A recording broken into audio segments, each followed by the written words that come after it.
আজ থেকে 100-200 বছর পর যখন গাজা বা ফিলিস্তিনের ইতিহাস লেখা হবে,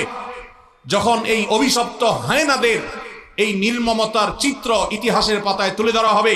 তখন আপনি আমিও কাঠগড়ার আসামি থাকবো। কারণ তখনকার মানুষেরা, তখনকার জেনারেশনেরা আলোচনা করবে তখন পৃথিবীতে যে শত শত কোটি মানুষ বসবাস করেছিল, সে মানুষগুলো কিভাবে